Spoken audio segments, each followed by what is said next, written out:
നിങ്ങളുടെ ഇഷ്ട പരമ്പരകൾ എക്സ്ക്ലൂസീവായി സൺ നെക്സ്റ്റ് ആപ്പിലൂടെ തികച്ചും ഫ്രീ ആയി ഇപ്പോഴേ ആപ്പ് ഡൗൺലോഡ് ചെയ്യൂ.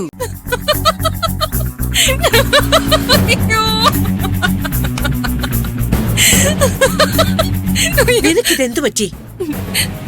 അങ്ങനെ പോലീസ് സ്റ്റേഷനിൽ വെച്ച് പോലീസുകാരുടെ അകമ്പടിയോടെ പത്രക്കാരുടെയും ചാനലുകാരുടെയും ഒക്കെ മുന്നിൽ വെച്ച് ഒരു കല്യാണം നടന്നു. കെട്ടുകല്യാണം. അതിന് നിന്റെ പങ്കെന്താ? അങ്ങനെ ഒരു പങ്കുമില്ലാതെ ഇവള് സ്റ്റേഷനിൽ പോവില്ലല്ലോ. എല്ലാം ആസൂത്രണം ചെയ്ത് ഇവളുടെ ഒറ്റ മിടുക്കായിരിക്കും. അല്ല, നീ എന്തിനായി കിടന്ന് ചിരിക്കുന്നേ? എന്റെ അച്ഛ ഓരോ നോർത്ത് പോയാ പിന്നെ എങ്ങനെ ചിരിക്കാതിരിക്കും? സന്തോഷം സഹിക്കാൻ പറ്റുന്നില്ല.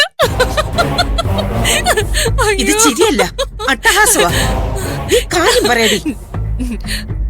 അതെ, കൃത്യമായ ആസൂത്രണം തന്നെയായിരുന്നു.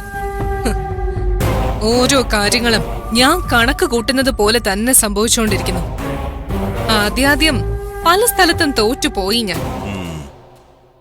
ഇനിയിപ്പോ എന്റെ ദിവസങ്ങളാ വരാൻ പോകുന്നത്.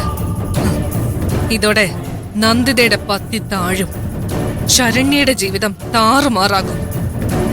ഈ ഒരൊറ്റ കാര്യം മതി ശിവദാസും പ്രതിസന്ധിയിലാവാൻ. 2-3 കുടുംബങ്ങള് തകർന്ന് തരിപ്പണമാകും. നന്ദിത കരഞ്ഞ് കാല് പിടിക്കും, പീഡിപ്പിക്കും ഞാൻ.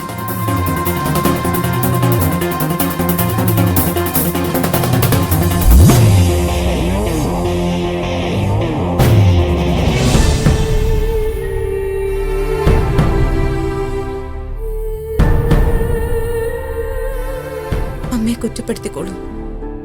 അമ്മ ഇഷ്ടമല്ലെന്ന് പറഞ്ഞോളൂ. അതിനൊന്നും അമ്മ പരാതി പറയില്ല. എന്നാ എന്റെ മോളൊരു കാര്യം മനസ്സിലാക്കണം. ഞാൻ പെട്ടുപോയതാ. ചില അവസ്ഥയിൽ അങ്ങനെയൊക്കെ പെട്ടുപോയി അമ്മ.